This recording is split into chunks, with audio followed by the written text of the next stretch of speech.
Coba tuh.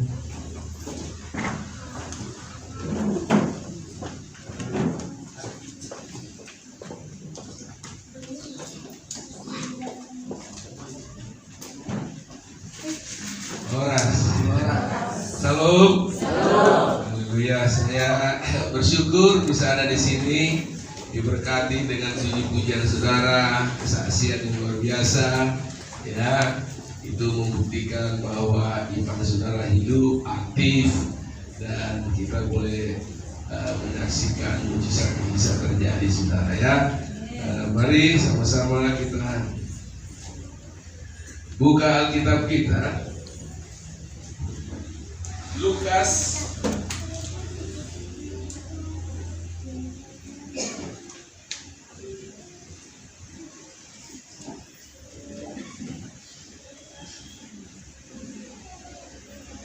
Kitab Lukas pasal yang ke-18, ayatnya kita mulai membaca ayat yang ke-35 sampai dengan ayat terakhir. Lukas pasal yang ke-18 ayat 35 sampai dengan terakhir. Saya baca ayat 35, sambung saudara 36, lalu saya 37, nanti kita bersama-sama mengakhirinya di ayat yang ke-43. Saya mulai baca dari ayat yang ke-35. Demikian firman Tuhan. Waktu Yesus hampir tiba di Yeriko, ada seorang buta yang duduk di pinggir jalan dan mengemis. Silakan.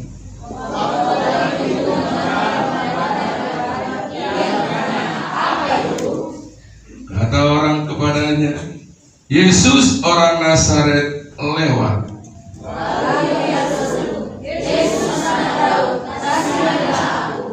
Maka mereka yang berjalan di depan menegur dia supaya ia diam. Namun semakin keras ia berseru, Anak Daud, kasihanilah aku. Silakan.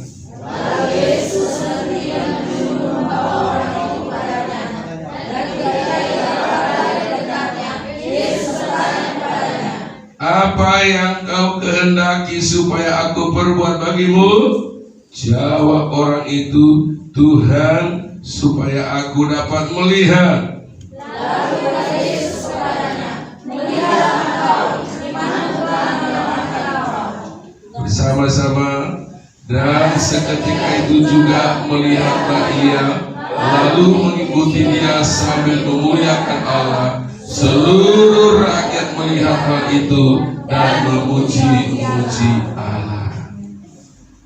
Temanya adalah iman saat tidak bisa melihat. Iman atau percaya saat tidak bisa melihat, saat tiada pengharapan, saat tiada jalan keluar. Situ dibutuhkan iman. Ada seorang, kalau dalam kitab Markus disebut namanya Bartimeus. Dia duduk di pinggir jalan sambil mengemis karena dia buta. Pakaiannya otomatis compang-camping, kotor, jorok, jubahnya bau. Lalu dia mendengar ada ramai-ramai lewat, ada orang lewat ramai-ramai, suara keras. Lalu dia berseru atau bertanya, ada apa itu? Lalu yang di depan berkata, Yesus orang Nazaret sedang lewat. Tetapi dalam pikiran Bartimeus ini, berarti Bartimeus ini sudah tahu Alkitab, sudah tahu perjanjian lama. Dia mendengar Yesus orang Nazaret itu, dan dia pikir begini, oh berarti ini yang disebut dengan Yesus adalah Daud, ini yang disebut dengan Mesias itu, ini yang dinubuatkan akan lahir seorang anak tunas Daud, anak Daud. Oh, dia lewat. Dia tidak mengatakan Yesus orang Nazaret, tapi dia berkata Yesus anak Daud. Karena dia percaya Yesus anak Daud itu datang menjadi Mesias, juru selamat, dan bisa mengadakan mujizat. Maka dia berseru, Yesus anak Daud, kasihanilah aku. Diam kau. Mungkin kalau ditulis semua, kan dia katakan kalau apa yang terjadi dalam Alkitab ditulis semua, dunia ini tidak muat. Mungkin orang berkata begini, udah bau, compang camping, buta lagi, mau ganggu Tuhan lewat, diam kau. Sana, diusir. Tapi dia tidak mau. Maka dia berkata, semakin keras Alkitab bilang, dia berseru, Yesus anak Daud, kasihanilah aku. Semakin keras dia berseru. Dia tidak terhalang oleh halangan orang. Lalu Yesus berhenti. Orang lain melarang dia, tapi ketika Yesus dipanggil, Yesus anak Daud, kasihanilah aku, dia dengar. Berhenti. Bawa orang itu kembali. Siapa yang dipanggil? Siapa yang dipanggil? Si buta, yang miskin, yang bau, compang camping, tidak punya rumah, duduk di pinggir jalan. Yesus peduli kepada orang yang terhina sekalipun di muka bumi. Dia ambil waktu, bilang sama kanan kirimu, Yesus punya waktu untuk menurut biru sebetulnya tidak. Saya nggak tahu waktu presnya di sini saya ada bersaksi. Dulu saya lahir di Sikoto. Siapa yang pernah di Sikoto? Belum pernah. Aku lahir di sana. Saya pengeribuan Tuhan bilang, isiamu naik terus dulu. Di sana tidak ada WC toilet. Kalau kita buang air besar di bawah kopi. Satu saat saya bawa orang Australia ke sana, teman saya mandi, kita ke sungai jauh sekali. Tengah malam dia kepingin buang ke sungai jauh. Di belakang di bawah pohon kopi banyak babi rebutan kalau datang. Saya bilang, kau ada dua hal yang harus lakukan, manjat kopi atau kau duduk di pohon kopi besar membelakangi kopi sambil begini kau pukul ikutnya. Begitu selesai, mungkin dia pikir barang orang Australia orang berebutan mereka mau pulang lah. Biasanya kan di sana kalau mau pulang isi ada binaan, dipotong kayak dipotong kasih makan makan. Jadi begitu dipotong dari ujungnya sampai ekornya nggak diputus hipal gitu atau apa yang namanya bahasa Indonesia hipalnya utuh. Di dalamnya kasih bumbu. Tapi giginya kelihatan. Lalu teman saya bilang, hai Mama, ya itu kan begitu Mama tidak harus kau makan. Tapi dia lihat kok giginya nggak kuning-kuning, jangan-jangan yang sering makan punya aku. Jadi disitulah aku lahir. Karena bungusnya kami atau miskinnya kami, katanya aku lahir di Polak. Polak itu kebun, lalu di Polak itu ada Sobo. Sobo disitu lahir. Karena gak ada lampi atau popok, dibungkuslah aku dengan daun pisang. Dia lontong, ya kan dia udah mau ini. Dibungkus karena gak ada. Istiqlali bapak pada itu kami itu saya waktu itu anak kedua, ya lalu ya baru 4 orang lah. Kemudian pindahlah kami dari baru Pangaribuan Sikoto turun ke perkebunan pujian karet di Pematang Siantar, namanya Dorong Langit masih cabangnya lagi, Dorong Hulu masih cabangnya lagi, Abling Luar, wah di gunung kali. Jadi Bapak saya kerja membabat di kebun, mama saya juga membabat. Saya sekolah, pulang sekolah saya harus kerja, menjaga bibit rambong atau bibit kantong supaya tidak dimakan kambing untuk membiayai. Karena terus aku penyakit lagi sampai 9 kali bersaudara, belum meninggal. Ya, SMP saya kerja, pagi kerja mencangkul, sore cari sekolah. SMA pagi kerja sekolah, sore cari kayu. Karena omakku akhirnya merengge-rengge di Banyak Oras. Saya tinggal di Semarang ya, udah tahu semua kawasan Semarang. Tapi saya dulu Banyak Oras. Jadi saya cari kayu, pisang, daun pisang, lalu pakis, paling laris pakis, ador atau daun birabat. Nanti pagi-pagi jam 4 pagi, lereng atau naik sepeda, saya dorong itu ke Beringin. Dari Beringin nanti naik angkot ke Sepakat atau Sedar Beringin namanya itu ke Banyak Oras. Nanti pulang mama saya beli gula among, banyak gula amongnya. Nanti gula among ini atau ikan asin ini kita kelilingkan di pondok-pondok, ikan asin. Memang sulit lakunya karena dulu di pondok itu kalau orang Batak yang belum makan pasti nggak laku, dibilang haram, ada babinya itu katanya. Jadi kami miskin sekali saudara. Karena kami pulang dan dapat uang, mama Leo kata. Mamaku, apa ya? Ada buah, mama soal kita mama, kami makanlah kami ke rumah orang Jawa, miso lah kan, berdua beli miso. Nek miso, tapi separuh ya, tapi buahnya penuh bikin, mama.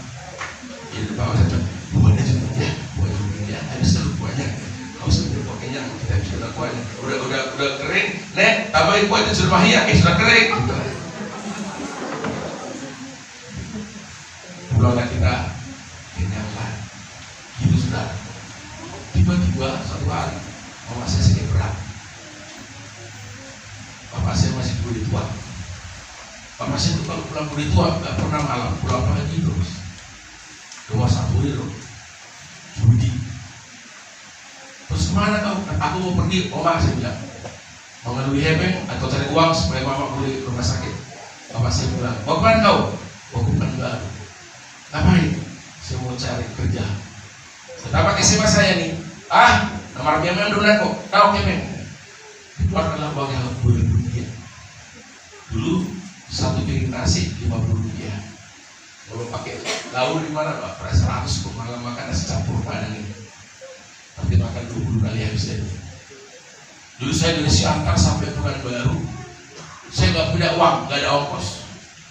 Jadi kalau saya naik truk, nanti tengah jalan diturunkan, diurus pinggir jalan, ambil lagi bis, naik, berdiri saya, diminta ongkos, tidak ada, diturunkan, naik truk lagi, sampai diturunkan, naik truk lagi, gambil usaha, naik turun, minta ongkos, turun, naik, turun, gambil usaha lagi, sampai di Pekanbaru dan kerja. Gak ada kerja, stresan. Makan pun aku minta supir, coba Rp50 mau. Makanya aku penyakit itu dari kecil mah. Karena kami jarang makan, berangkat sekolah jarang sarapan. Makanya di sekolah nilainya saya itu rata-rata 6. Seluruh ijazah saya masih sampai sekarang SMA 66 jumlahnya. Jadi rata-rata matematika 4. Terus saya nulis 5. IPA kopas tongan. Dia bisa 6 karena ada yang dongkrak 2. Olahraga sampai PKK. Karena PKK dulu itu masak-masak Pak Yasun Budi Utolet di sekolah dapat hobi itu. Berolahraga Pak. Itu sampai buduknya. Sarapan Bapak belajar nih. Buruk matematika, saya dibayar putih alat, nggak sarapan, mau ngurus jarang sarapan. Pulanglah kita dari sekolah, kita makan seorang itu banyak, sesat. Itu bagus kesehatan. Tapi karena kecut, wah gila sih. Ada kenapa? Ya serang. Nah, sampai di bulan baru, saya tidak ada pekerjaan. Karena kita kadang sekarang aku kotori. Pergi aku ke orang bilang itu, Nek makan dulu ya. Aku supir angkot, motorku rusak. Oh makan dulu kan. Kalau jalan, tak perlu itu. Lalu ketemu buah, coba buahnya yang enak, Bu. Coba, tidak bisa coba. Butuh tahu yang mau coba. Begitu aku dulu. Akhirnya saya belajar jadi kondektur, kenek. Waktu kenek saya belajar nyupir. Waktu saya nyupir, saya tabrak orang. Nabrak orang, saya dikejar-kejar polisi. Sampai saya tengah hutan. Saya cuci muka sama Tuhan, aku merantau cari uang, ternyata untuk orang tua saya tertabrakan. Tiba-tiba orang lewat. Siapa kau? Oh saya berkasih sama orang dari siapa? Mau cari kerjaan. Kan udah dapat kerjaan belum? Malah saya tabrak orang sekedar polisi. Dibawalah saya ke rumah orang muslim orang juga satu kampung. Saya tahu tak? Rumahnya lebih besar. Bawa ke kamarnya. Cokok. Sini masuk lagi. Oh, anakku, nah dong nasi merato, oh ya pak, nggak ada nasi merato katanya dukun ini, terkadang dukun, bukan baru, tapi dari kampung kami. Waduh, nggak bisa, kamu pernah para pula mau kesehatan, saya nggak bisa. Yang boleh ikut ke padang, di barang saya turunkan, kurang saya makanlah saya bekas makanan aman. Apa kapal di Dubai. Dari setelah pekerjaan saya ke Bukit Tinggi. Dia ada bangunan di sana, bangun pajak. Saya ikut kerja. Ada pojok saya lalu semen, ada semua kerjaan saya. Setelah 1 bulan kerja, hatiku berkata berangkat ke Jawa. Ongkos sudah ada, tapi suara dukunnya di sebuah orang itu mulai ke kita. Oh, jadi gitu. Ibu bicara, pikiranku berkata pulang kampung, hatiku berkata ke Jawa. Tapi ke Jawa nggak ada ongkos. Akhirnya saya tanya, boleh saya numpang ke Jakarta? Oh nggak boleh. Ini ada kau cari 2 orang yang berangkat 3. Aku mau jadi calon, mau dapat Madura. Oh mau berhasil. 3 orang kami berangkat, saya nggak bayar.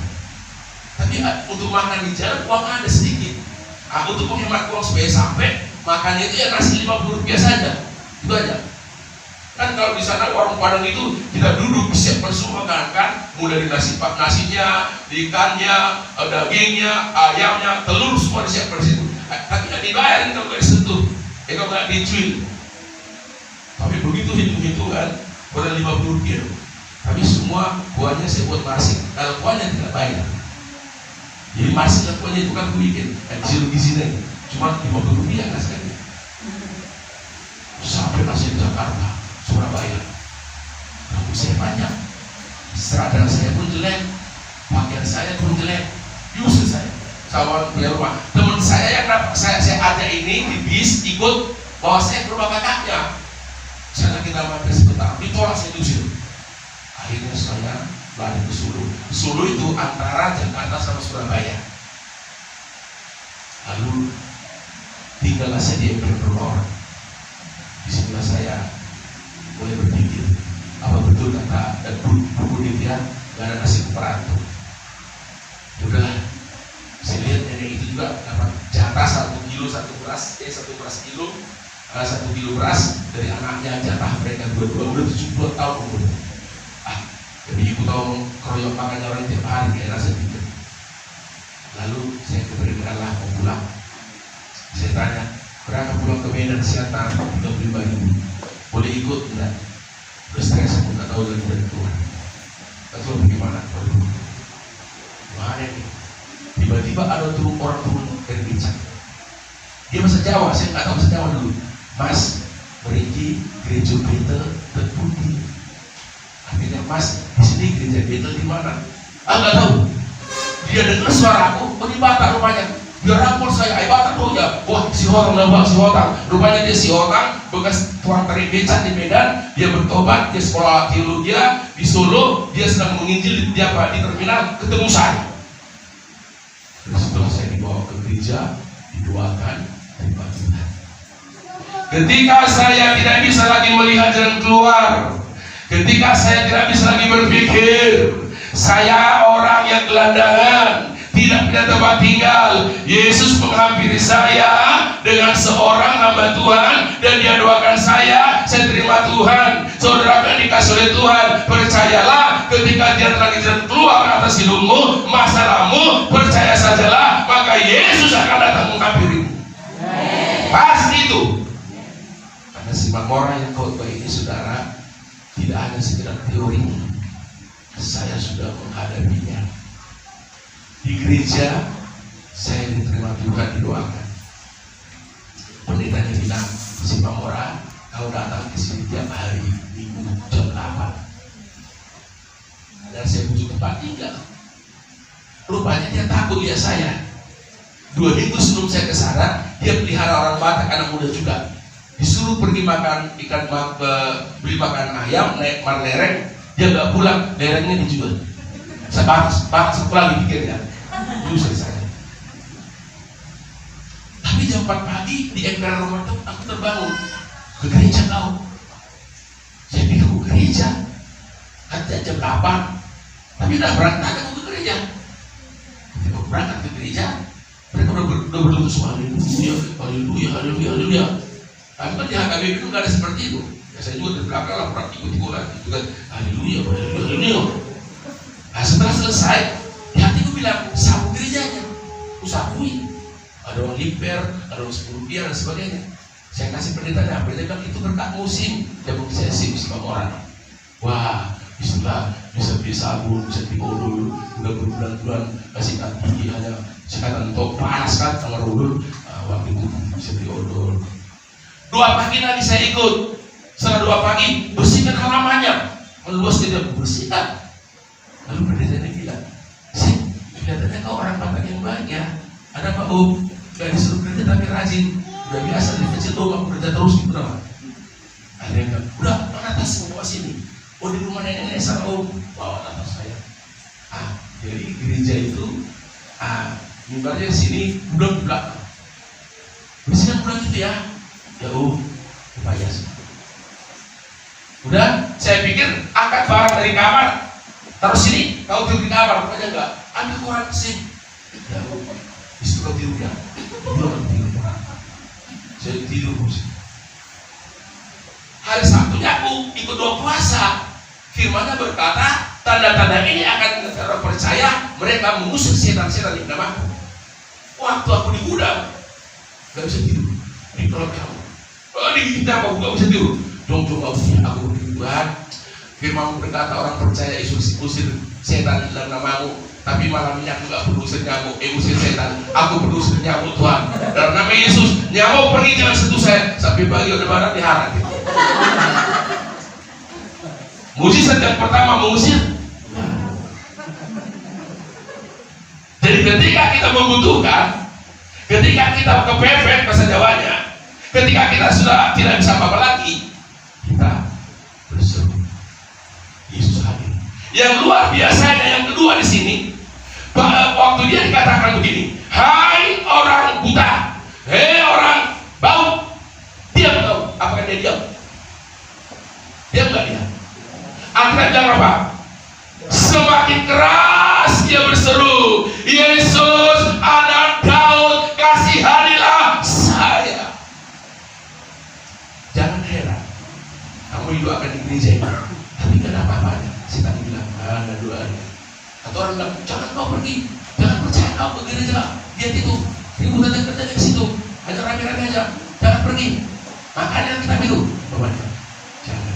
Semakin dilarang, semakin tiada tanda, semakin kuat imanmu, semakin percaya, maka akan terjadi mujizat.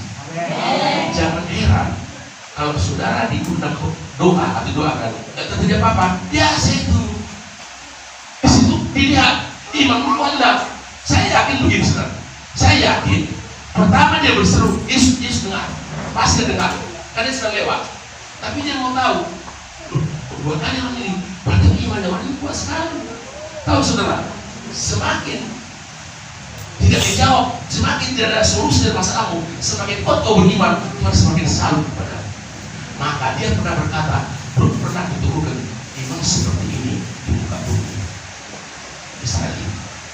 Jika saudara sakit mulai sakit ginjal, semakin tahu sakit, semakin sungguh-sungguh beriman, semakin sungguh-sungguh berseru, maka Tuhan berkata, belum pernah punya bukan seperti ini di dalam jalan ini. Amin. Semakin dihalangi, semakin sungguh-sungguh. Karena Tuhan ternyata menghargai iman di mana tidak bisa melihat. Mungkin saudara malam hari ini tidak berubah fisik, tapi kalau sendiri bisa melihat jalan keluar ekonomi. Utangmu tahun 2022 tidak berkurang tapi tambah. Suamimu semakin kasar, anakmu tak terkendalikan, tidak ada lagi jalan keluar. Udah buta, tidak tahu lagi bagaimana caranya. Tapi ketahuilah, Yesus mendengar. Yesus mendengarmu. Itu sebabnya dia datang ke dunia ini lahir, supaya dia bisa bertemu dengan orang-orang. Orang bisa melihat dia, orang bisa berseru kepada dia secara fisik, dia bisa melihat orang itu. Orang itu kelihatan. Maka semakin banyak problem, semakin kuat berseru, saudara akan banyak bisa terjadi. Itu yang saya alami. Saudara tahu, setelah ibu saya dipakai Tuhan, tiap pagi jam 1 aku berdoa di bawah Tuhan, mulai sekarang aku serahkan hidupku melayani. Aku tidak bisa kirim uang kepada ibuku untuk berobat. Aku tidak bisa kasih tahu bapakku bertobat. Aku tidak bisa kirim uang untuk adik-adikku supaya sekolah. Tiap pagi aku berdoa di balik doa satu. Tiba-tiba ibuku kirim surat tutup. Karena aku udah kasih tahu sebelumnya ke aku sekarang tidak kerja. Berjagung, bersih-bersih, cuci pakaian pendeta, setrika, semua sih kerjakan. Kemudian langsung ada ayat di atas. Duli maju luar dari bata perusahaan Sitawana, tak dulu kodi tak bawa nama ada untuk cari dulu kerjaan surga dan kebenarannya, maka semuanya akan ditambahkan kepada aman. Omak kunai, aunai, nama lebih dan sakit. Bapak nggak berubah. Akim sudah sekolah, rumah kita sudah kita bangun. Tuhan terima kasih. Aku akan melayanimu. Aku nggak bisa kirim uang, hanya kirim doa. Tuhan kirim banyak mujizat. Haleluya. Tuhan dengar, Tuhan dengar. Terus satu saya tanya, Pak Inong, aku mau ingin Inong. Baru, bagaimana caranya? Begini. Ada nanti orang Jawa itu bawa lembunya. Terus mau orang, kalau dijual ke pasar yang berkeras, nanti kalau laku saya kasih 10%. Kalau kan kita sebutnya kuat, ibu tuh berpuluhan sebelum sulit. Dia buat gini. Kalau begini potongnya, betul polisi itu sudah benar dan minta, bayar berpuluhan, atau orang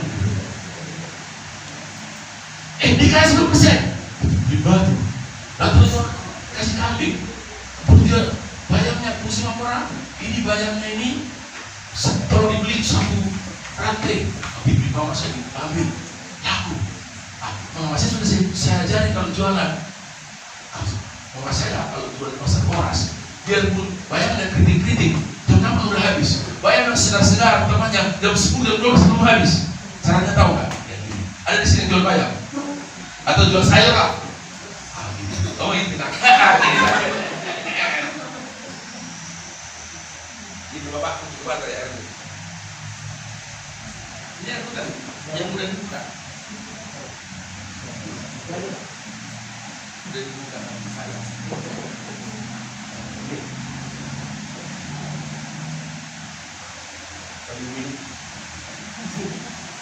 Ini bapak. Ini sayur. Gas.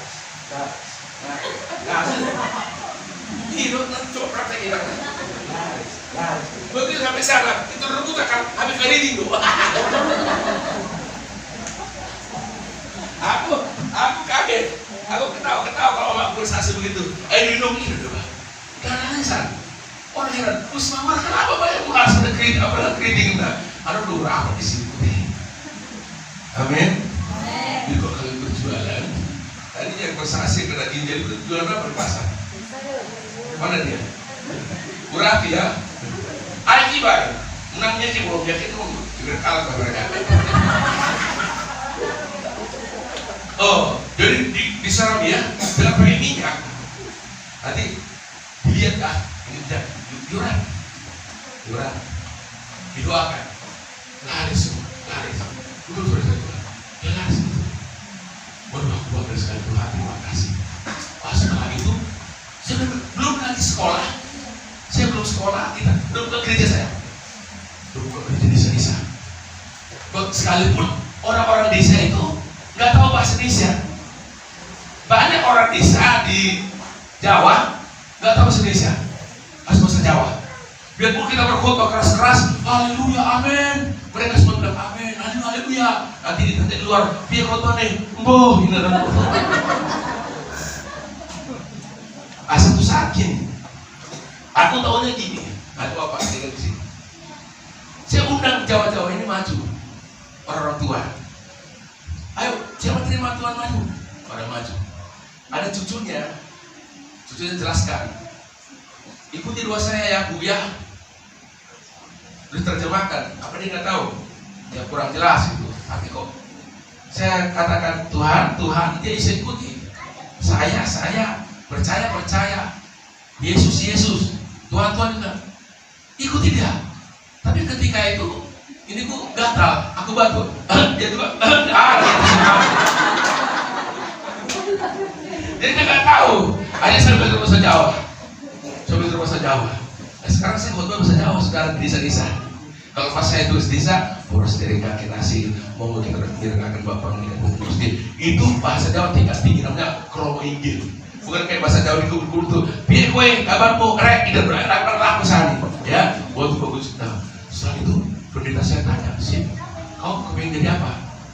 Mau kau tak lesson jahit? Supaya nanti kau bisa bikin diri satu tahun jahit.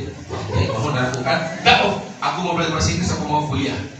Aku mau melihat hamba-hamba Indonesia yang dipakai luar biasa berbahasa Inggris dan juga menerjemah. Saya kepingin seperti itu. Terus saya ikut sekolah kita. Pulang sekolah kita disponsori saya sama orang tua saya, tapi jemaat disponsori 90% jemaat angkat tangan disponsori saya. Pulang dari situ ketemulah saya orang Australia pas seminar, dimintalah alamat saya, lalu saya kasih. 2 minggu kemudian datanglah surat, Cuma Merah, Tuhan suruh kami undang kau ke Australia sekolah lagi, nanti biayamu semua disiapkan, makanmu semua bisa ditanggung, rumah ditanggung, urus paspor ditanggung. Kami tanggung. Aku tahu dari Tuhan ke Australia, bagaimana saya pikirnya?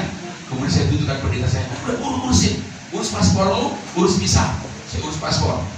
Kalau urus paspor kan di apa bisa di kota atau di ibu kota provinsi, tapi untuk urus visa harus ke Jakarta. Urus paspor jadi, terus saya bilang pendeta, aku mau pamit dulu ke orang tuaku. Aku mau berangkat ke Australia. Oh ya, dia berangkatlah pulang ke selatan. Kaget mereka, kamu mau pulang? Ya aku mau permisi. Permisi kemana kau? Ke Australia. Apa yang ke Australia? Mau kuliah. 2.000 yang mau berangkat. Kau 2.000 uang mau berangkat ke Australia? Terus saya ceritakan tentang Tuhan, nangis. Apalagi bapakku paling nangis. Karena apa? Waktu aku masih kecil, kalau kuliah ibu kuliah aja. Kan orang baru itu suka ngajar istrinya. Omong kosong dia kalau mabuk dia, wah dia kuliah mabuk, tapi dia sangat sopan sekali enggak. Kalau udah mabuk, betul bersikap ya. Aku itu nangis aku.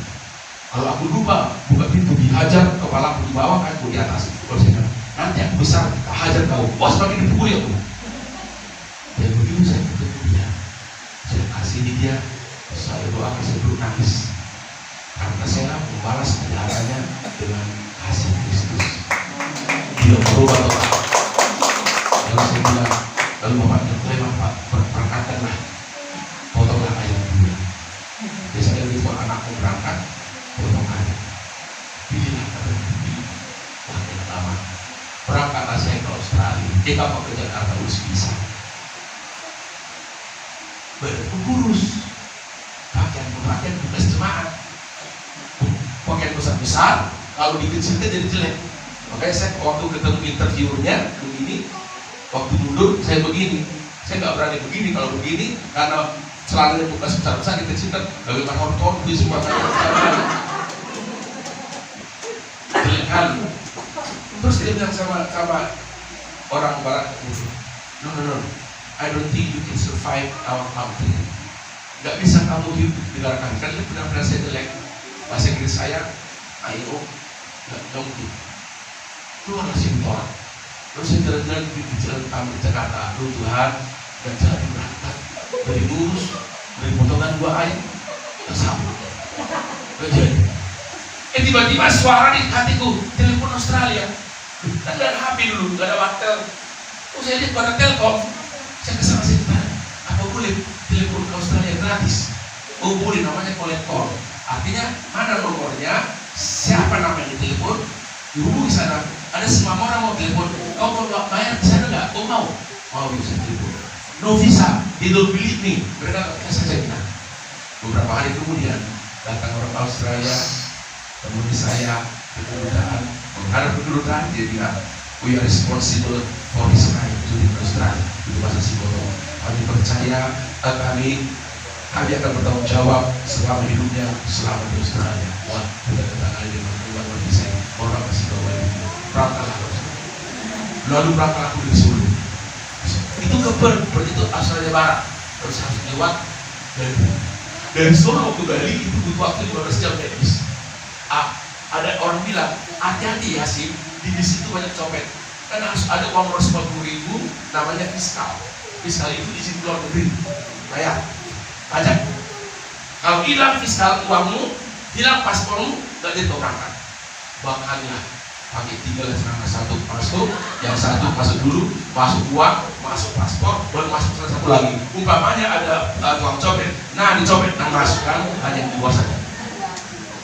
Dan pendeta saya bilang, kau harus tiba di sana, gak boleh terlambat. Kalau terlambat ditinggal. Gak seperti di kampung kita kan bertiga dulu sana, ada bis lewat, ayo penumpang, mari dulu tunggu kan, pas mari ditunggu kan, ini gak bisa. Sampailah saya di sana, jam 8 pagi saya sudah sampai. Tas saya pakai jaket dari beli pasar bawah, lalu tasnya itu seletingnya sulit ditutup. Jam 8 aku udah duduk. Ada petugas, mas mau kemana? Ke Perth, Australia Barat. Mana tiketnya ini? Loh, ini baru jam 8, ini tiket jam 4 sore. Takut terlambat di bawah. Jadi sih mau wali-wali berbangun. Karena kata di setelah lapar menanti-nanti. Kenapa? Pendeta bilang nggak boleh terlambat. Jadi jam 8 dan produksi tak terlambat. Bagaimana pesawat? Begitu tinggal Pak, aku udah depan. Karena aku depan udah nunggu di jam 8. Sudah boleh masuk ke bawah. Tiket dari pasar bawah, orang-orang keren-keren, apanya kopernya bagus-bagus, pakai dasi, tiketnya bagus-bagus. Begitu aku masuk, nggak tahu kemana aku duduk. Orang dari bilang nomor berapa? Oh itu duduk. Nah, ketika aku duduk, kan ada sabuk pengaman di sebelah orang barat. Dia udah pakai sabuk pengamannya. Pulang menggali belum kasih tahu, tapi saya berkati, nggak butuh kati kan? Bisa. Orang-orang yang bilang the first pertama, oh yes, saya bilang gitu. Rupanya jangan begini, ada di kita dan sup, hanya selopor bahasa Indonesia. Ada di kita dan jawab, waduh, itu aja rupanya. Wah terus setelah itu udah pesawat di atas, semua boleh berdiri buka ini. Ada di toilet. Aku juga mau ke toilet, tapi 3,5 jam aku gini terus, bukan karena nggak mau ke toilet, tapi nggak bisa buka. Begini aku datanglah makanan. Sih, di tiket gue termasuk makanan ya, dimakan kata tiket aku. Oh ya, makanan. Ada daging sapi namanya steak hitam, ada kentang ya. Di kentang itu bahasa namanya dibulat ya, bahasa di Singapura itu idomi, kayak garu digoreng gitu ya. Kemudian ada keju, ada margarin, ada roti, ada apa, ada kopi, ada coklat, semua komplit. Ada alkohol. Di pesawat roti itu ada alkohol, bir ada di pesawat. Aduh, ada nasi, ada susah. Yang ada pisau sama garpu. Bagaimana nih? Masih di kamar rasa bikin apa tuh mau tusuk-tusukan dia. Rupanya cara makannya garpu di kiri, pisau di kanan. Itu sudah dagingnya dipotong, dicelupkan ke kentang untuk dimakan. Aku lihat orang barat ya, aku gitu juga. Saya celupkan, saya buat, saya masukkan ke besar, nggak muat. Wah, mobil jauh kan, potong-potongan, ketawa-ketawa begini ya. Setelah itu datanglah pramugari. sampah-sampah, artinya kalau belum makan sisanya mana? Orang-orangnya kasih. Aku lihat kata pendeta, habisin sih, beli banyak itu. Oh, aku habisin, nggak bisa bergerak. Kan jadi dari pasar waktu itu kebetulan kampungnya banyak, 6 sini aja.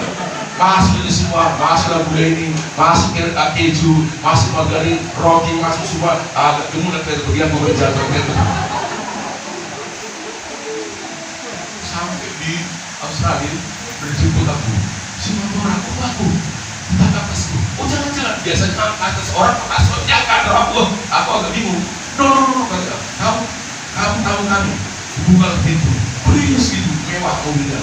Aduh, aku ingat aku belanjakan bilang mobil orang kita jadi main gitu. Masih aku. Kuliah Australia itu tahu nggak? Begitu, jadi jauh lebih bagus tapi tahun yang lalu di masa sekarang. Bagus sekali. Sudah, apa yang kita sudah itu ya? Sampai di sana. Makan katanya, makan aku. Please, udahlah. Semua makanan yang segede ini dan toko dan semua cuma di sini kecil-kecil di sekitar besar. Ada saya malu, saya masuk kamar mandi, ada tempat sampah aku bawa bilang, tanya apa lele kecil-kecil supaya saya berkata. Besoknya dunia. Sebelum saudara ketawa-ketawa masuk satu kawal. Rupanya 95% gak tahu apapun. Terbuka untuk ketawa. Tapi kalau kita ketawa gak ngerti, panas di sini. Terus besok bilang, I don't think you understand. Saya rasa engkau tidak mengerti. Yes. Terus saya bertekad, Tuhan, kalau kau kirim aku di Jawa, aku bahasa Jawa, tolong aku dan saudara yang bahasa Inggris. Saya baca bahasa Indonesia, Alkitab, saya baca bahasa Inggris, saya pelajari grammarnya, bahasanya, saya praktekkan. Tapi sebelum itu, konsep di Australia sana, kalau ada jiwa baru, konsep itu suka disambut. Dan seperti di sini, saya akan sambut, apa yang aku bisa bilang pada ternyata di Australia ada satu jiwa baru, suka pesta. Kenapa? Sulit sekali cari satu jiwa baru. Sulit. Kalau ada satu jiwa datang, itu ada sekali. Oh, pertama atau disambut. Kalau disambut ya, gue semua kira-kira lain aku ya. Cara jalan ada masuk ke dalam kesini kita. Jangan mau apa-apa ya, sambut. Kenapa? Di sana sulit sekali waktu itu. Kamu nganggur di Australia, itu gajian 2 kali seminggu. Waktu itu saya kira-kira kalau yang nganggur nggak ada bekerja, digaji pemerintah 1-2 minggu kira-kira 10 juta. Jadi masih 20 juta. Bisa lagi kota apartemen, kulkas, mobil, isi bensin cukup. Kecuali kalau dia mau liburan ke luar negeri, dia harus kerja. Jadi kalau dibilang, kamu bekerja ya, Tuhan kita luar biasa, dia akan cukupkan semua kebutuhanmu, dan dia akan sembuhkan kebutuhan, dan cukup kebutuhanmu, ngapain saat itu ya? Sembuh, rumah sakit gratis, itu makmur ya. Makanya kalau di sana menginjil dengan dalih supaya Tuhan sembuhkan semua kebutuhanmu, gak akan datang kepada Tuhan. Cukup kebutuhanmu, gak kerja pun aku makannya, ada perpretku. Kalau di sana kata orang berlaku begitu seperti itu. Yang Australia jangan coba-coba, dibilang buruk kali baru bilang gitu. Terus gimana Pak? Aku baik lepas baru aku stres, bunuh diri. Itu aja cara orang cari jual sana. Kalau gara-gara kebutuhan kesembuhan nggak laku, nggak laku jualan penginjilan seperti itu. Karena mereka nggak merasa kebutuhan. Terus pesta, wah aku disambut. Bahkan disambut kan sisi dari sana disambut itu cium, akhirnya cium ini. Aku nggak bisa dicium. Ketika dicium aku nggak sadar, aku ngelak ini, itu kenapa? Baru malu kali aku. Wah, aku malu sekali. Akhirnya sampai Tuhan, baru 3 bulan aku belajar bahasa Inggris, sudah bisa berkhotbah di dalam bahasa Inggris. Banyak gereja-gereja yang mengundang saya khotbah dalam bahasa Inggris. Dari situ saya terus ke Korea. Dari mana uangnya? Kaget saya, karena saya makanya ya anak-anak muda belajarlah rajin. Karena saya bisa kerja di gereja, baik di rumah. Setelah saya kerja waktu kuliah, kalau ke sekolah, belajar, Saya kerja, saya cuci WC, saya bersihkan halaman, saya bersihkan semua kursi-kursi. Rupanya sekretarisnya catat, hari ini semua orang 3 jam kerja, hari ini. Terus satu saat ada kaum muda dari Australia berangkat ke Korea. Saya bilang sama saya kepingin ikut, tapi nggak punya uang. Oh, kamu punya uang, berangkat aja. Lumayan saya, karena kau setiap kali sarap nyapu gereja dan sebagainya, kami hitung 1 jam $8. Di total masih lebih. Oh, dari situ juga berangkat Korea, ke Singapura, ke Medan, ke Solo, baru pulang sekolah lagi. Pulang dari situ dikasih Tuhan, saya buka gereja, buka persekutuan komsel, isinya hanya 5-8 orang. Saya sewa garasi orang. 20 tahun saya baru punya tempat sendiri. Jadi saudara nggak usah susah kamu punya tempat 20. Tuhan proses saya, tapi saya tidak mau mundur. Inilah satu-satunya dari yang 8 orang inilah. Setelah berjalan 5 tahun, saya urus sinodi giat keluarlah SKTL. Setelah 1 tahun ditolak SKTL. SKTL itu surat keterangan tanda lapor. Karena saya diajari oleh teman-teman agama boleh SKTL ditolak sudah. Ditolak terus sampai 8 tahun 2003. Naiklah Gus Dur jadi presiden. Gak tahu titiknya itu atau tidak, kalau pernah ditolak saya coba lagi diterima sudah. Begitu diterima turun lagi Gus Dur. Dari giat yang saya ikuti ini, saya mendirikannya ini mulai dari jemaat di garasi. Inilah satu-satunya sinode belum 3 tempat udah punya sinode. Inilah giat ini. Dari nol ini. Saudara ikut sebuah sinode yang dari nol, bukan begitu. Kalau ada sinode tiba-tiba dapat, itu pasti begitu. Cari lagi mana? Nanti dirjen itu kan punya SKTR, cari mana kira-kira yang mau bayar uang, suruh survei. Kok kau visitasi ya ke sinode? Kira-kira yang sudah terapit, tawar dibeli, ada yang mau beli. Kalau dia cepat berarti beli, artinya dia ambil alih, tapi ada kompensasi atau tidak dulu. Itu berarti dia dulu. Kalau proses dia lama. Sampai lama di proses, mulai proses, banyak persyaratannya, tapi itu mujizat. Begitu dia keluar, Gus Dur turun. Mungkin dia dari presiden untuk ngurus sinode kita aja. Mungkin ya, luar biasa. Ada di situ Tuhan, saya sekolah lagi, ambil master, kemudian saya sekolah lagi sampai ke Amerika, ke Amerika, kemudian ambil lagi dokter saya. Kemarin saya baru pulang dari Filipina, ambil PhD atau Doctor of Philosophy in Theology, ya, bukan filosofi dunia. Karena mempelajari teologi itu ada filosofinya. Saya di situ. Kemudian saya ditahniskan menjadi bishop. Bishop itu berarti ketua sinode, tapi sudah skalanya internasional.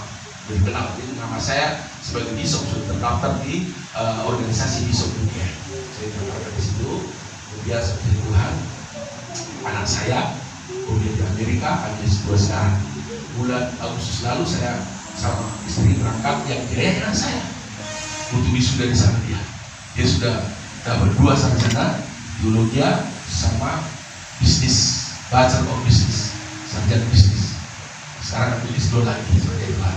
Anaknya bekas gelandangan, cucunya paling kiri. Seperti Bartimeus yang tadinya dia buta, bau, ditolak oleh orang, tapi ketika dia ketemu Yesus, dia berubah dan akhirnya bilang melalui kesaksian dia berjubel-jubel orang datang kepada Yesus. Jadi Tuhan punya rencana atas saudara. Bila saudara seperti Bartimeus orang buta ini, Tuhan, aku nggak tahu lagi bagaimana jalan keluarnya, aku sakit nggak tahu lagi bagaimana kesembuhanku, atau ekonomiku kacau, utang kami banyak, atau rumah tanggaku kacau balau, maka Yesus akan berdiri di hadapanmu dan berkata kepadamu, apa yang kau kehendaki aku perbuat bagimu? Saudara, apakah dia tidak tahu? Dia tahu kalau buta. Tuhan tahu kalau Bartimeus buta, tapi Tuhan sedang menawarkan Bartimeus, apapun kebutuhanmu, aku bisa cukupkan. Apa kebutuhan saudara sekalian? Saudara tidak butuh fisik, mata, kesulitan. Saudara, semakin dihalangi, semakin banyak tantangan, semakin berseru, Yesus anak Daud, kasihanilah aku. Kenapa dia seorang Daud? Karena memang dalam perjanjian lama sudah ada nubuatan nanti ditulis Daud. Berarti yang dijanjikan Allah tidak ada. Aku akan mengadakan permusuhan denganmu, hai ular, kata Tuhan. Dengan keturunan perempuan ini akan menginjak kepalamu, menghancurkan kepalamu, meremukkan kepalamu, dan kau akan meremukkan tumitnya. Apa artinya? Nanti Mesias itu akan datang dan merebut kembali manusia dari tangan iblis yang sudah direbut iblis di Taman Eden. Tapi Tuhan tidak mau pasrah. Nanti akan ada yang menembus itu. Tetapi tumitnya akan hancurkan. Artinya dia harus menderita di kayu salib, tubuhnya hancur. Tetapi iblis, maka dikatakan di kitab di Filipi bahwa ketika ada digantung di kayu salib, dia telah melucuti kuasa gelap dan berada di bawah telapak kaki Yesus. Itulah dia yang kita rayakan sekarang. Itu nubuatan dari Kejadian pasal 3 ayat 15. Tuhan Yesus yang berkata kepada Bartimeus, apapun bisa kuperbuat bagi Bartimeus. Bartimeus berkata, supaya aku melihat ya Tuhan. Kuasa bertanya kepada saudara, apa yang aku perbuatkan kepadaku? Jujur Tuhan. Ngomong sama Tuhan. Tuhan aku Tuhan aku berhutang, ketimpa, keluarga aku kacau, sakitku tidak bisa sembuh lagi. Jangankan disembuhkan, yang mati pun dibangkit. Saya punya anak, orang bilang, saya banyak berdoa orang sakit sembuh, orang bilang begini, dia doakan orang sakit sembuh, anaknya pun sembuh. Namun dia berbis,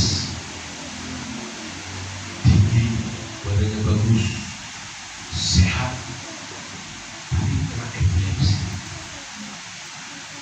Yang lain anak saya tidak bintang, tapi ini menjadi seperti dugaan mereka.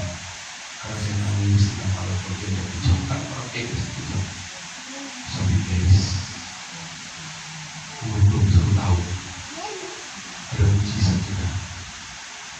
Sekarang dia umur 24 tahun. Sejak umur 21 tahun sampai hari ini, sedetik pun biasanya setiap malam minimal 2 kali seminggu. Tapi dia Tuhan terus bersama. Akhirnya dia sekarang total epilepsinya diperiksa dokter. Heran, biasanya epilepsi sulit sembuh. Total sembuh. Karena Yesus sembuh. Melihat juga kedua kali tanpa Tuhan izinkan. Pernah ada seorang anak Tuhan datang sama saya. Anak Tuhan, Pak, saya percaya Tuhan izinkan anak Bapak seperti itu untuk mengajar Bapak menjadi orang sabar. Pertama saya kaget, tapi sekarang saya terima. Tuhan mau supaya saya bisa berlari lewat proses anak saya. Dan mujizat terjadi total sesuatu. Itu proses asa. Saya 21 tahun anak saya, seorang 24 tahun, 25 tahun. Tapi bisa juga instan, mujizat. Aku instan pernah. Pertengahan tahun lalu. Hidung saya ini, saya nggak punya penyakit, hanya masalah saya begini. Kalau saya udah berenang, kedinginan itu bersumber. Lalu dokter bilang, ini harus dioperasi, diambil itu, supaya nanti kalau kamu alergi dingin, bengkak dia tapi nggak nutup, jadi dikurangi. Ada benjolnya. Ketika dikurangi, terus saya di rumah pendarahan. Karena saya salah mungkin saya nggak minum anti pendarahan, keluar terus, semakin keluar, jadi dalam rumah sakit, dokter tidak ada, semakin keluar, berceceran, semua keluar, dokter dipanggil dokter, perawat 5 orang, dokter 1, terus keluar, telan kata dokter ini, saya telan, tapi kok keluar, tapi sampai perut banyak darah semua. Terus sudah nggak tahu lagi ya, saya mau dioperasi lagi, dokter yang operasi saya cuti, bingung, mau kemana nih, terus bagaimana nih, terus aduh, keluar tuh sakit kehabisan darah. Kebetulan itu rumah sakit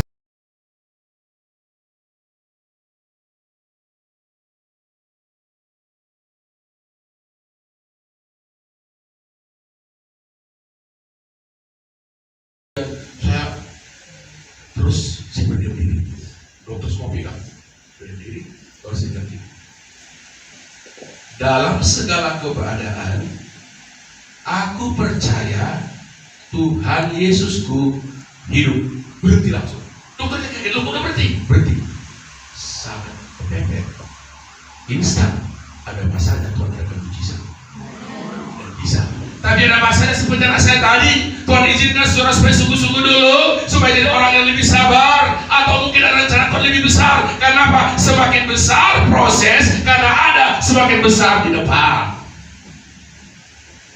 Hampir dulu saya waktu ikut gereja lari waktu di Solo. Karena apa? Sampai jam 11 malam aku kerja, setrika pakaian, sampai kurus, pelayanan lagi, makan karena hanya kasih setengah piring kasih tempe. Satu saat ada tamu dari Australia, siapkan makanan, saya siapkan, kursi siapkan, saya siapkan. Udah aku mau kursi duduk saya kasih ikut makan. Oh jangan di situ, makan di dapur. Di dapur lah saya makan nasi sepiring, setengah piring, tempe separuh. Makanan anjingnya lebih enak, ada belumnya. Aku nggak ada. Sampai ya, aku nggak malu. Di Solo namanya ada tengkleng. Tengkleng itu bekas. Jadi kalau daging sapi, daging kambing, diambil dagingnya, dikorei, tinggal balungnya, namanya tengkleng. Itulah direbus lah itu. Suka orang sambil tengkleng, sambil masak di sini tambulnya, sambil minum alkohol, minum tambul. Nah itu aku tiap hari harus beli itu untuk anjingnya Herder.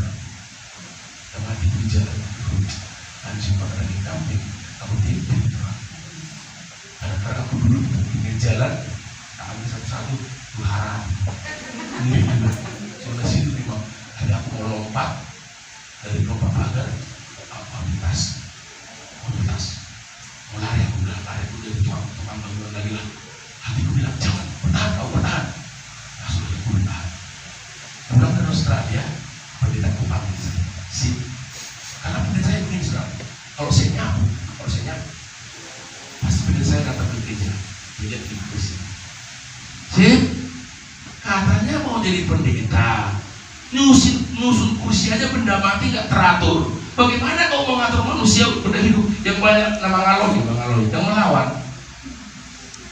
Teruskan lagi, ibunya itu orang Belanda, bersihan, super pel, nanti udah pel, dipegang itu lantai karena dia rambut. Sim, ini masih banyak debunya. Tahu nanti kalau nggak bersih gini banyak debu, dapat istri kumisan. Dia bilang begitu. Aduh, malu sekali. Saya khotbah kaum muda. Amin, berapi-api gitu, amin. Masih banyak pemudi-pemudi. Masih khotbah. Anaknya udah pakai, Om Sim, cepat katanya, udah mau malam ini. Beli beras dulu, kasih ada beras. Beli beras. Pulang dari Australia, pendeta aku bilang, tahu gak sih, mengapa kami bentuk harus begitu rubah?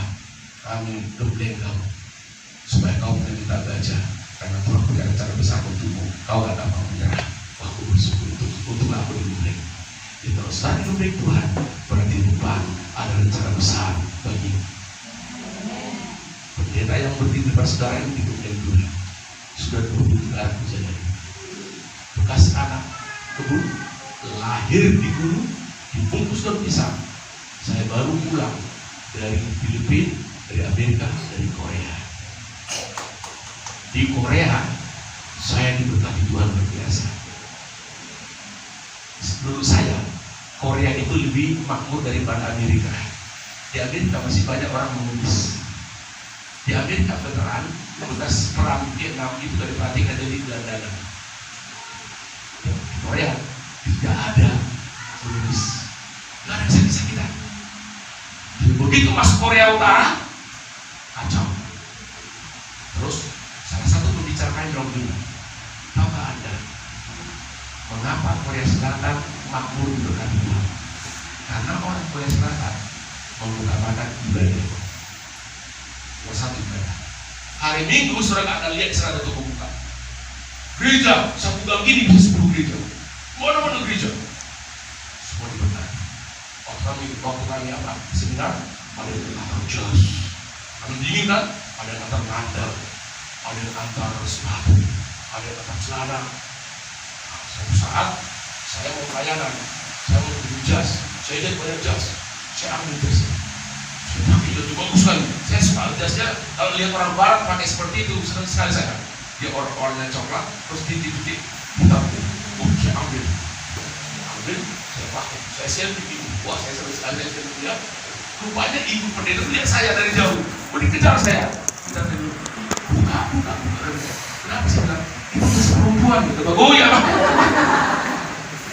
Akhirnya saya masuk kamar mandi, saya buka dan si perempuan itu, abang boleh memilih aku kan. Akhirnya saya cari lagi. Oh pulang. Tiket saya nggak pakai bagasi, karena kalau pakai bagasi $20 1 kilo. Nah $20 itu dirupiahkan 300.000. Padahal barang yang dikasih jas segala macam itu 10 kiloan. Ya, tapi nggak ada uang untuk itu. Tapi barangnya banyak. Akhirnya saya kalilah. Saya pakai satu yang celana di sana itu balik itu musim dingin bagus sekali mahal. Saya pakai celana, saya pakai kaos yang di sana, baru jas dari luar, baju jas, kemudian mantel itu balik itu, baru saya pasang pakai lagi supaya nggak bayar. Saya pikiran kami di bandara keberapa? Kira astronot di bandara begini ada berapa? Dia di bandara karena kebesaran kebanyakan barang di sini. Diberkati sama Tuhan. Siapa saya? Mungkin saya tidak seperti Markus buta. Tapi buta tak tahu lagi jalan keluarnya. Buta tak tahu lagi bagaimana sembuhkan orang tua saya. Buta tak tahu lagi cari kerja bagaimana. Suara dukun terus berkata pulang kau. Karena apa? Memang kami dari sini. Sekarang kami 3 laki-laki bersaudara. Semua pendeta-pendeta. Di Manado pendeta besar di sana. Di sana ada gereja 5 lantai namanya Kristus Yesus Tuhan. Pendetanya Koko Simon saya. Semua dimana Chinese di Boulevard karena dia berkati orang Chinese juga. Lalu kedua daerah sebelum kita ini dari Sumatera Utara, Omson itu ada saya. Lalu saya kami semua dari Tuhan dari kacau walau dari nol bagian dari news kami berseru kepada Yesus anak Daud, kasihanilah kami. Semua saudara di sini berseru kepada Yesus anak Daud yang lahir di kanan rumah yang hina. Dia akan berkata kepada anakku, apapun yang kau butuhkan, aku bisa.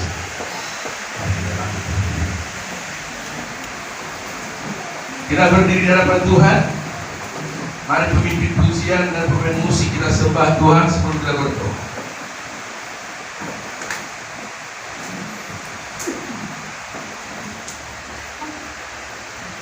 Kita nyanyikan Yesus kemuliaan-Mu pulihkan hatiku. Yesus kemuliaan-Mu berkati.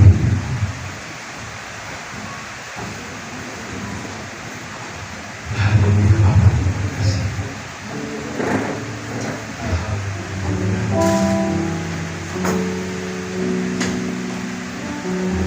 Yesus anak Daud, dialah yang dinubuatkan akan lahir seorang Mesias yang pernah berkata kepada Bartimeus orang buta, apapun engkau kehendaki aku bisa perbuat bagimu anakku.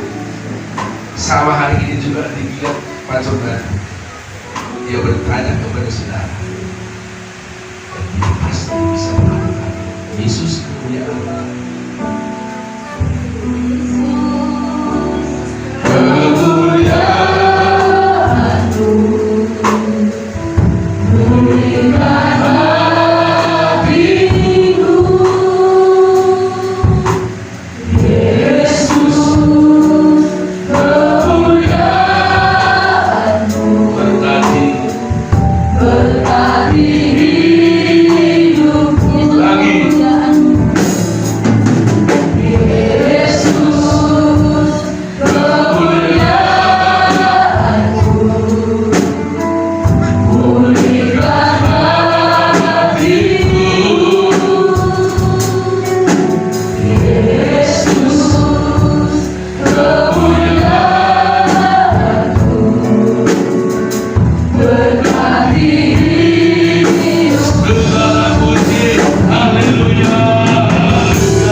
antara saudara seperti Bartimeus buta, tapi bukan buta fisik, tapi buta yang keluar akan problem, akan penyakitmu, akan hubungan keluargamu. Tuhan bertanya dan Tuhan beri jawaban kepada malam hari ini. Aku bisa anakku, berserulah kepadaku. Saya persilakan maju ke depan yang mau kita doakan. Mendukung sudah berseru kepada Tuhan. Ekonomi hidupmu yang terlantar dan jalan keluar. Mari semua kita akan berdoa. Kemuliaan-Mu pulihkan hatiku, Yesus. Silakan maju. Tuhan Yesus jawaban problem saudara. Tuhan Yesus jawaban masalah saudara. Dia bertanya kepada saudara, apa yang kau kehendaki aku perbuat bagimu anakku. Kau hadir dalam hidupku, kini ku datang sujud di hadapan memujimu.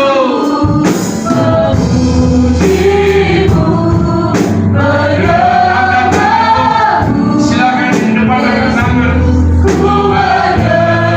Dari awal Yesus kemuliaan-Mu. Yesus, kemuliaan-Mu Pulihkan hatiku. pulihkan hatiku, Yesus. Kemuliaan. Siapa lagi? Dia mengasihi siapa saja. Bartimeus ditolak orang karena hina, karena buta, karena bau. Tetapi Yesus mengasihi siapa saja dengan keadaan bagaimana saja. Yesus mengasihi saudara.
Semua angkat tangan.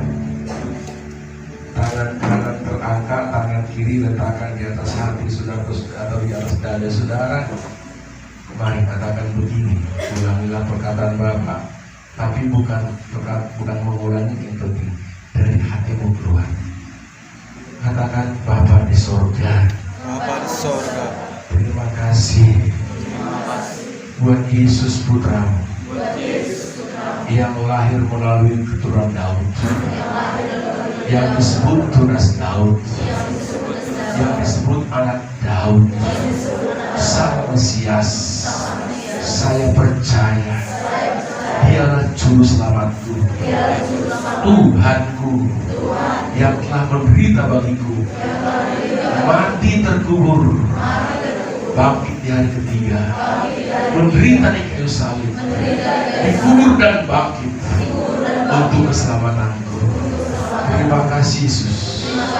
Masuklah ke hatiku lewat Roh Kudus-Mu, lahirkan saya kembali menjadi ciptaan yang baru, yang lama berlalu, sesungguhnya yang baru sudah datang. Saya percaya Engkau jalan keluar dari masalahku. Aku buta Tuhan, tidak tahu lagi bagaimana, harus berbuat apa.